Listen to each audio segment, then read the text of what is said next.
لا إله إلا الله محمد رسول الله. Assalamualaikum warahmatullahi wabarakatuh. Alhamdulillahilladzi arsala rasulahu bil huda wa dinil haqqi wa yudhhirahu ala dini kullihi wa kafa billahi alima. Asyhadu an la ilaha illallah wahdahu la syarika lah wa asyhadu anna sayyidina Muhammadan abduhu wa rasuluh. Allahumma salli wa sallim wa barik ala sayyidina Muhammadin wa ala alihi wa ashabihi wa man tabi'ahu ila yaumiddin. Rabbi israh li sadri wa yassir li amri wahlul 'uqdatan min lisani yafqahu qawli, amma ba'du. Para jamaah sekalian, puji dan syukur kita panjatkan kehadirat Allah Subhanahu wa taala atas semua limpahan nikmat dan rahmat yang diberikan kepada kita. Alhamdulillah, Allah berikan kita kesempatan, waktu dan kesehatan untuk melaksanakan sholat subuh berjamaah di masjid ini.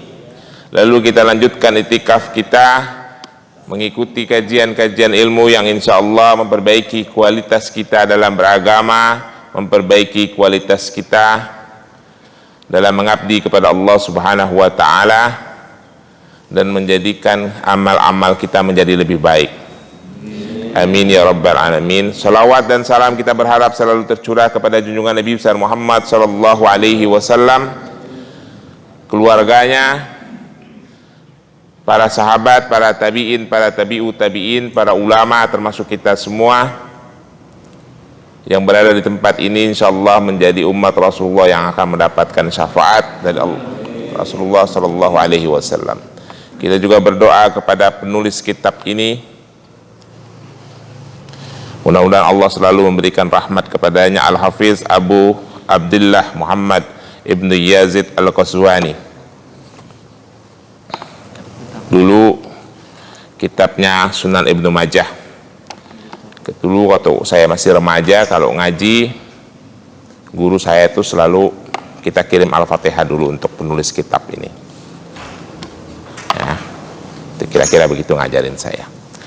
Para jamaah sekalian, saya pernah bercerita tentang dua ulama hadis yang bergelar Al-Hafiz, yaitu Abu Bakar Ibnu Abi Syaibah dan adiknya namanya Utsman Ibnu Abi Syaibah. Abu Bakar Ibnu Abi Syaibah dan Utsman ini adalah orang-orang yang menghafal hadis sampai dengan 500.000 hadis. Para petakrit hadis seperti Imam Muslim, Ibnu Majah yang kita baca kitabnya sekarang, Abu Daud, itu banyak mengambil hadis dari beliau. Ya, kita bisa bayangkan orang itu namanya selalu disebut sepanjang zaman selama kita masih belajar agama, selama kita masih membaca hadis-hadis Rasulullah. Dan para ulama, para perawi hadis sampai akhir zaman masih mengambil ilmu dari beliau walaupun beliau sudah tidak ada. Kita bisa bayangkan pahala yang dihimpun sama dua orang itu, Abu Bakar Ibnu Abi Syaibah dan Utsman Ibnu Abi Syaibah, karena ilmu yang mereka miliki berdua. Itu yang namanya pahala jariyah.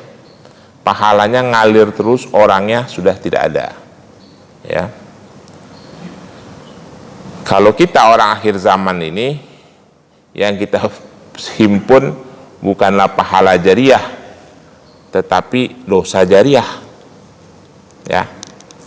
Kita sadar nggak Pak, kita sering himpun dosa jariyah Pak? Besok kalau masih ada waktu, kalau kita punya foto-foto yang kurang pantas di media sosial, hapus. Ya, ada kalimat-kalimat yang tidak pantas di media sosial, hapus, karena itu dosa jariyah. Kita pernah kebayang tidak Pak, ada sekian ribu, mungkin sekian juta orang Islam yang bikin status media sosial, Facebook, Twitter, Instagram, dan lain-lain. Itu kalau orang yang meninggal, itu Facebooknya siapa yang hapus ya? Saya misalnya punya Facebook. Kalau saya meninggal, Facebook saya siapa yang hapus itu? Passwordnya cuma kita tahu sendiri. Anak saya kagak tahu, istri saya nggak tahu misalnya gitu. Facebook tidak menghapus itu. Puluhan tahun nanti akan ada di media sosial dosa. Kalau ada gambar-gambar yang tidak baik di situ, dosanya ngalir terus. Ya, itu yang kita lupa. Kita sering lupa di akhir zaman ini, di abad modern ini kita banyak menghimpun dosa. Kalau ulama masa lalu banyak menghimpun pahala. Nah, para jamaah sekalian, hari ini kita akan membahas hadis nomor 205, 206, 207, dan 208. Yang kita mau bahas adalah hadis yang berhubungan dengan itu. Ada sebuah nikmat yang kita itu sering lupa. Bahkan kelewat sampai kita selesai di dunia ini. Yaitu nikmat kesempatan untuk menabung amal soleh, serta nikmat kesempatan untuk memohon ampun kepada Allah. Saya kasih contoh sederhana begini Pak. Orang yang umurnya sudah seperti saya, 47 tahun, menjelang 47, kalau kira-kira saya mulai berpuasa umur 15 tahun, puasa benernya, puasa Ramadan nih, berarti saya sudah puasa selama 32 tahun. Ya, contoh. Yang lebih tua lagi pasti lebih lama lagi, lebih banyak lagi puasanya. Pernah tidak kita sekali-kali berkorban ngejagain malam Lailatul Qadar selama 30 hari penuh? Karena kan kita tidak tahu itu kapan datangnya. Ada risalah malam ganjil, ada risalah 10 hari terakhir. Tapi itu adalah saat-saat yang paling utama dosa-dosa kita diampuni kalau kita memohon pengampunan. Nah, yang paling gampang contohnya saya aja, di 32 tahun itu kita berpuasa Ramadan sekali aja pernah tidak kita begadang 30 hari berturut-turut. Kita tunggu nih saat kita memohon pengampunan kepada Allah. Kebanyakan dari kita lupa, lalai. Padahal kesempatan untuk memohon pengampunan itu salah satunya. Walaupun ada tempat-tempat yang lain, ada hari Jumat, ada hari Tasyrik, ada hari Arafah, ada pada saat tahajud sepertiga malam terakhir gitu ya. Banyak kesempatan. Yang paling mustajab itu. Sekian lama nikmat Allah berikan kepada kita usia dan kelapangan waktu, sekali aja pernah nggak kita manfaatkan itu? Atau contoh lagi yang lebih ringan lagi gini, sekian lama kita diberikan nikmat kelapangan waktu, kegagahan dan sebagainya, sudah berapa kali sholat tasbih kita lakukan? Sholat tasbih, paham kan sholat tasbih? Minimal kan seumur hidup sekali. Ya kalau bisa setahun sekali. Nggak usah ngomongin yang banyak deh, setahun sekali aja. Karena sholat tasbih itu mengampuni dosa-dosa kita. Itu kesempatan, ya. Kita sering lalai di situ. Nah, kalau kita belum memanfaatkan kesempatan itu di usia-usia yang sudah mulai senja ini, segeralah manfaatkan.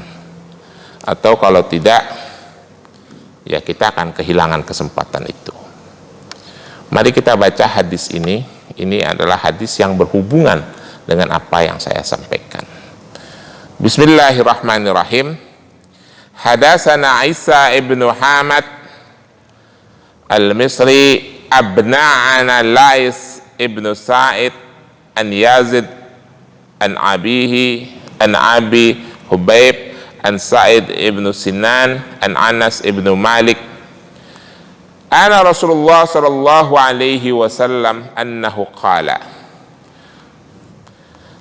Aima da'i da'a ila dalalah fattabi'u fa innahu lahu mislu awdhari man ittaba'uhu wa la yanqusu min udharihim min awdharihim syai'an Wa aima da'i da'a ila huda fattabi'a fa inna lahu misla ujuri min man ittaba'ahu wa la yanqusu min ujurihim syai'an.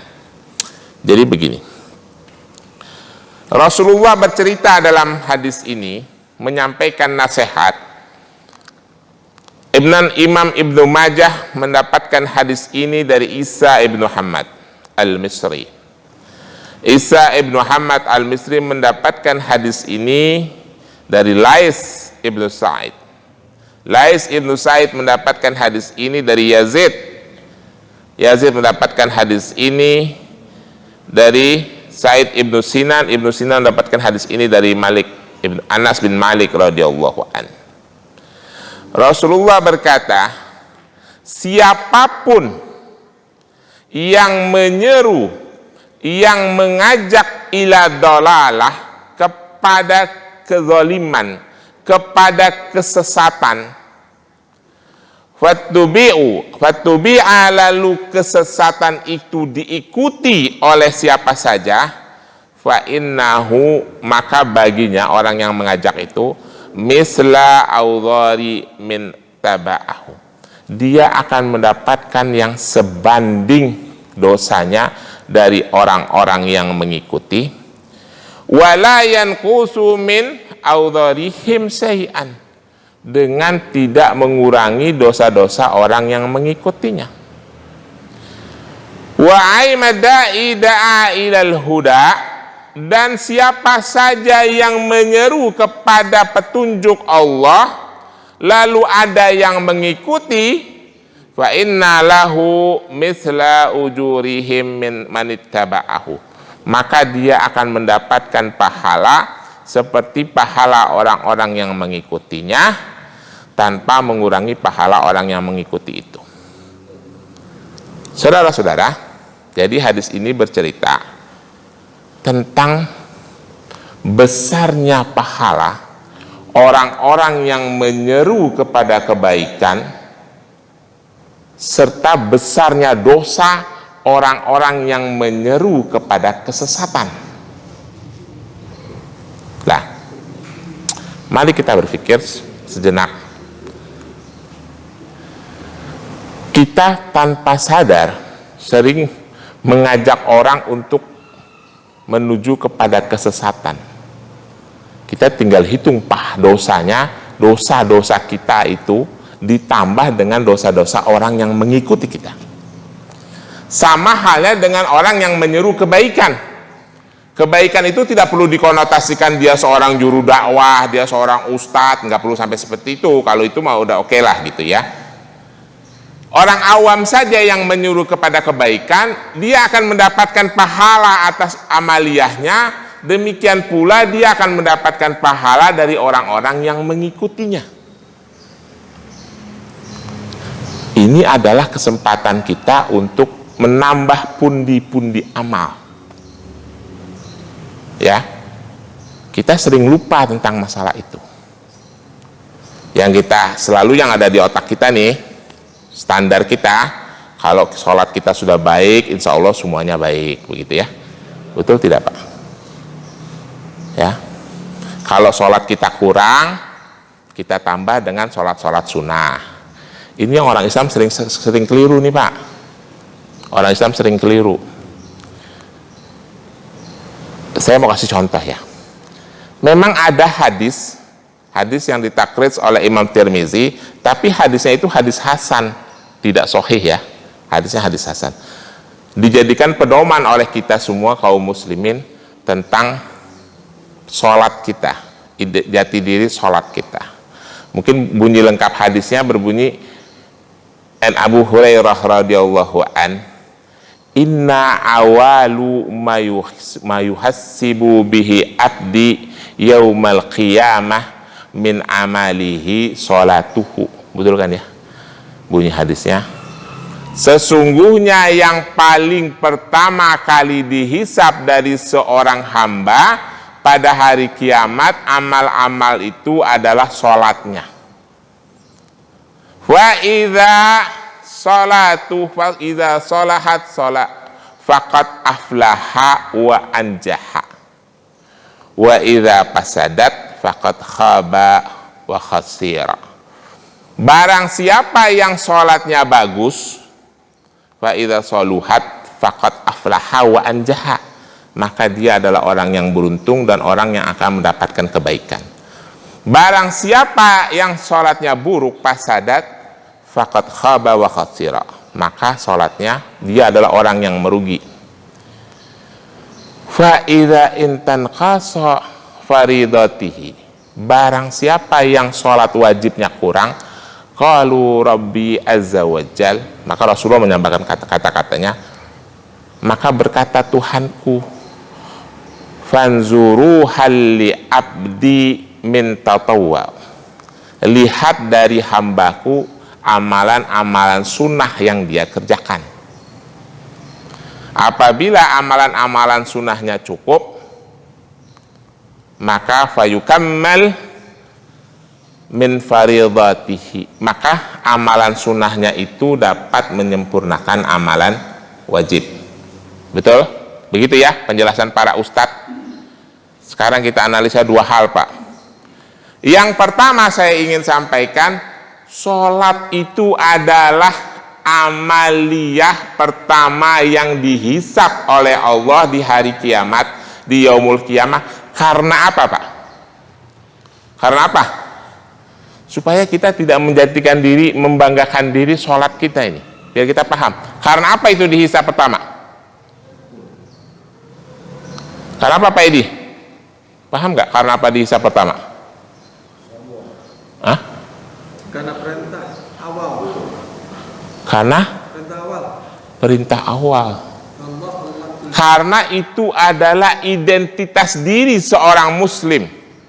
Identitas diri seorang muslim, maka wajar kalau itu yang dihisab pertama. Saya pernah analogikan seperti kita warga negara Indonesia, identitas utama kita adalah KTP. Jadi Bapak masuk kantor polisi, Bapak ngedaftar di rumah sakit, Bapak masuk ke instansi apa saja, yang pertama ditanya apa? KTP mana, Pak? Itu identitas standar. Tapi kalau Bapak punya duit dikit, pasti Bapak nambah bikin SIM C, karena udah punya motor. Duit Bapak tambah banyak, pasti Bapak bikin SIM A.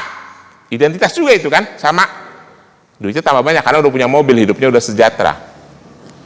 Nanti kalau Bapak udah bisa duitnya lebih banyak lagi, udah bisa jalan-jalan ke luar negeri, pasti Bapak bikin paspor. Identitas juga kan sama itu. Itu analogikanya, Pak. Jadi kalau kita baru sholat, kita baru ngerjain pekerjaan paling standar. Apakah itu bisa menjamin kita masuk surga? Itu sih urusan yang punya surga memang. Tetapi Allah menjanjikan surga bagi orang-orang yang beriman dan beramal. Wa basyiril ladzina amanu wa amilu sholihat anna lahum jannat. Allah menjanjikan surga bagi orang-orang yang beriman dan beramal soleh. Pertanyaannya, kalau kita sudah sholat, kita sudah beramal soleh belum? Belum cukup, Pak. Itu yang penting, ya. Karena selalu surga itu dijanjikan oleh Allah dalam ayat-ayat Al-Quran. Bapak bacalah baik-baik. Contoh surah Al-Imran. Wasari'u ila magfirati mirabbikum wa jannatin arduhas samawati wal uiddat lil muttaqin. Bersegeralah kamu semua kepada surga yang luasnya seluas langit dan bumi, yang diperuntukkan kepada orang-orang yang bertakwa. Siapa mereka? Alladzina yunfiquna fis sarai wad darai wal kadhiminal ghaidha wa 'afina 'anil nas wallahu yuhibbul muhsinin.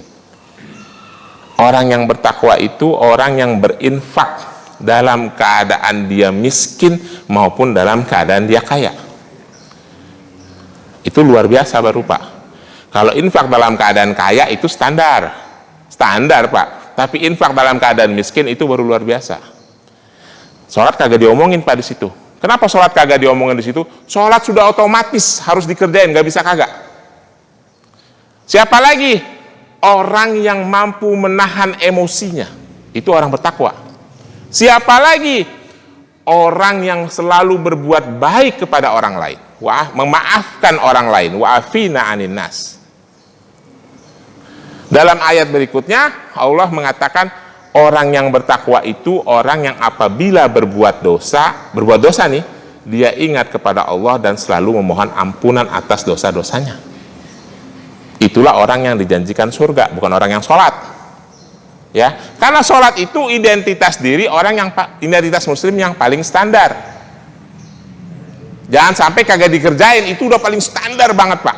Kalau sampai itu nggak dikerjain juga udah kebangetan kita jadi orang Islam, kira-kira begitu. Ya. Terus itu yang pertama. Yang kedua nih, yang orang Islam sering keliru memahaminya, kalau dia sudah kurang sholat, berdasarkan hadis tadi, kalau dia kurang sholat wajibnya, kata Allah dalam hadis itu, fanzuru halli abdi, lihat apa yang ada pada hambaku, man tatawwa, apa yang dikerjakan dari amal-amal sunnah, fayukammal min faradatihi, maka sempurnakan amal wajibnya dari amal sunnah. Jadi sholat wajib yang kurang bisa disempurnakan dari sholat sunnah. Setuju ya Pak? Pertanyaannya sekarang, kalau kita nggak ngerjain sholat wajib, mungkin nggak kita ngerjain sholat sunnah? Kagak masuk akal Pak. Kalau kita nggak sholat 5 waktu, kagak mungkin kita sholat rawatib, betul? Kalau kita kagak sholat isya, nggak mungkin kita sholat tahajud, betul kagak? Sebab kalau kita bangun tahajud, pasti kita ngerjain isya dulu, betul? Kalau kita bisa sholat duha, nggak mungkin kita nggak sholat subuh. Setuju tidak? Ya, karena waktu subuh itu kan dari mulai azan subuh sampai menjelang zuhur. Maksudnya kalau kita bangun terlupa, kita bisa kerjain jam 10 kayak jam 9 kayak jam 8 pagi kayak. Kita sholat duha jam berapa? Jam 9. Pasti kita subuh dulu, kata subuhnya belum dikerjain. Jadi sholat sunnah itu mengikuti sholat wajib. Kita masuk ke masjid sholat tahiyatul masjid, nggak mungkin kita buat lupa sholat wajib. Jadi sholat sunnah itu mengikuti sholat wajib. Orang yang sholat wajibnya kurang, udah pasti sholat sunnahnya juga kurang. Bagaimana mau nyempurnain sholat wajib? Tuh, itu yang sering kita lupa. Dan yang harus diingat, sholat wajib, sholat sunnah yang bisa menyempurnakan sholat wajib berdasarkan hadis itu adalah sholat wajib yang kita kelupaan, tertinggal karena lupa, tertinggal karena hilang akal, tertinggal karena ini cuma dua ya, tertinggal karena lupa, tertinggal karena hilang akal. Misalnya kita lupa, lagi sibuk tiba-tiba zuhur lewat, itu bisa disempurnakan dengan sholat sunnah. Atau kita hilang akal, lagi pingsan, sakit jiwa dan sebagainya. Kalau yang meninggalkan dengan sengaja, jangan harap Pak. Nah sekarang mari kita berpikir tentang diri kita, menghisap diri kita. Kita berapa kali meninggalkan sholat wajib dengan sengaja? Dengan sengaja. Nah kalau dengan sengaja jangan berharap itu bisa diganti dengan sholat sunnah. Tidak bisa. Kita dosa, menanggung dosa. Nah menanggung dosa itu adalah caranya yang memohon pengampunan kepada Allah. Maka dari itu saya sampaikan di awal tadi, orang sering lupa dengan nikmat kesempatan untuk memohon pengampunan kepada Allah Subhanahu wa Ta'ala. Karena kita itu sibuknya kalau lagi berdoa kepada Allah meminta mulu, minta diberikan keberkahan, minta diberikan kesehatan, minta dimudahkan rizki, itu aja ngeluh aja sama Allah, betul kagak? Betul, jujur aja. Sama termasuk saya, ngeluh aja minta diberikan anak yang soleh, istri yang soleh, dimudahkan ini, dimudahkan itu, semuanya meminta, tapi tidak pernah sadar meminta pengampunan dari Allah atas semua dosa-dosa kita. Kerjaan kita sama Allah tuh ngeluh aja, padahal nikmat yang kita terima sudah banyak, betul nggak Pak? Kita itu merasa kurang karena kita ngelihat kepada yang lebih tinggi. Coba kalau ngeliatnya kepada yang lebih rendah, kita tidak akan pernah merasa kurang. Maka dari itu Rasulullah mengatakan, unzur ila ma huwa asfala minkum wala tanzur ila ma huwa fawqakum.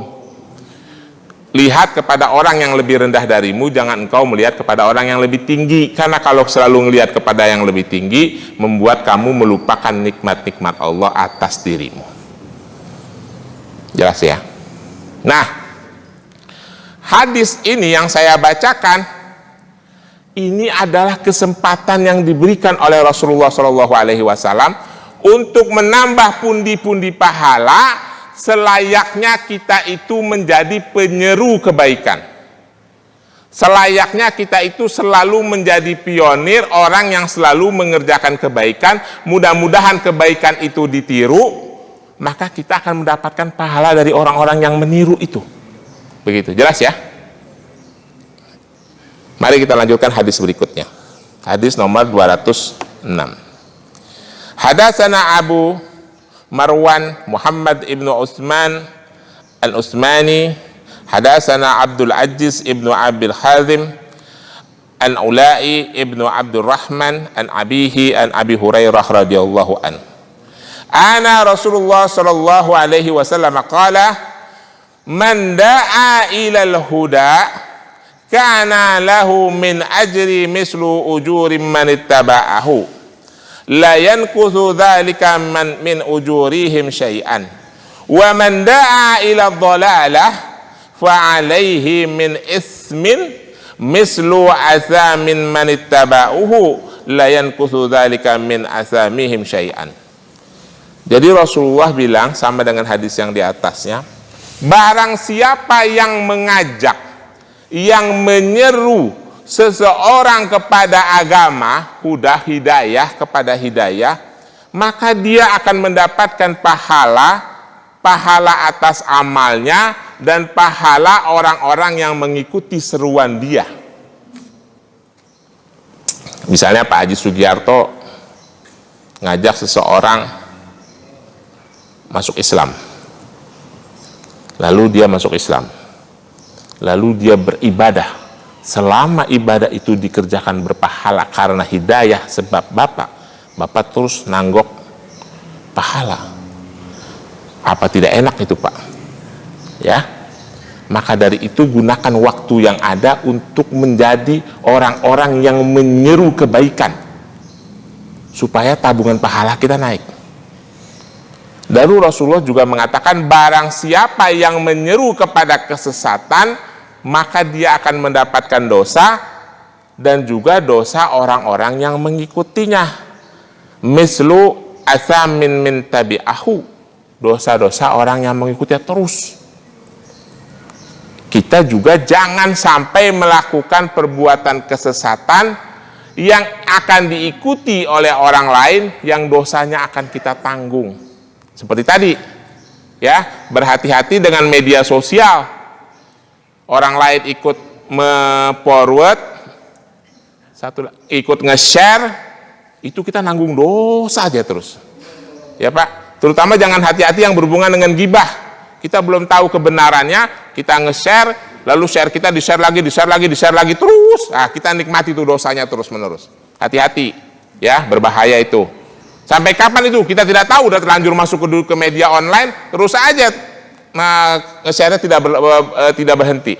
Terus-menerus kita akan menanggung dosa itu. Apalagi hal-hal yang berhubungan dengan aib saudara kita sesama muslim, itu harus hati-hati. Ya. Kita lanjutkan 2 hadis lagi.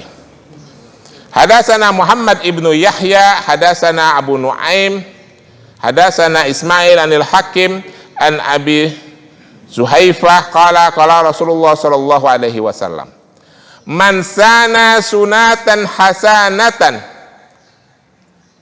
fa umila bihi ba'dahu kana lahu ajruhu wa mislu ujurihim min ghairi an yanqusu min ujurihim syai'an wa man sana sunatan say'atan fa umila biha ba'dahu kana alaihi wizruhu mislu ujurihim min ghairi an yanqusu min adharihim syai'an. Nah, kalau dalam hadis ini bukan cuma orang yang mengikuti, tapi orang yang mengerjakan setelah kita kerjakan.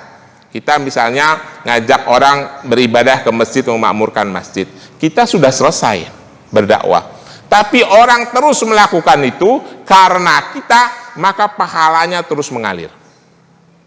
Ya, maka tidak ada salahnya kita menyuruh orang untuk memakmurkan masjid, karena itu adalah pahala kebaikan yang kalau orang itu istiqomah terus karena seruan kita, pahalanya terus mengalir. Demikian pula kita menyuruh kepada keburukan, maka dosanya terus mengalir. Itu ya, itu hadis yang nomor 207.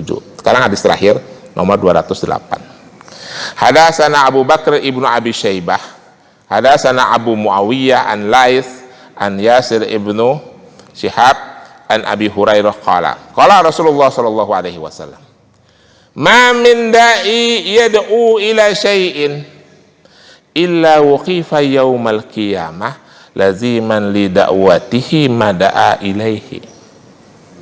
Siapa saja, dalam hadis ini Rasulullah mengatakan kesimpulannya nih ya, penutupnya, siapa saja yang menyeru kepada kebaikan-kah, menyeru kepada kesesatan-kah, pada hari kiamat nanti akan dikumpulkan, dimintakan pertanggungjawaban atas apa yang dia seru.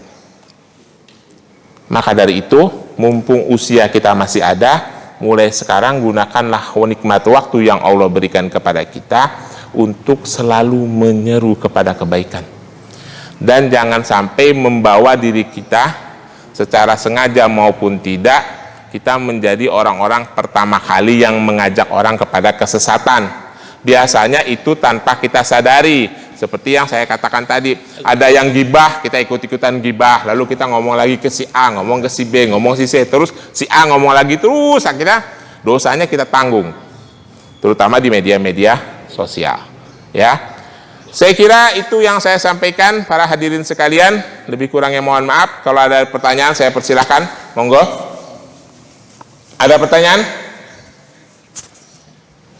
Kalau tidak ada kita tutup. Billahi taufiq wal hidayah. Wassalamualaikum warahmatullahi wabarakatuh. Waalaikumsalam.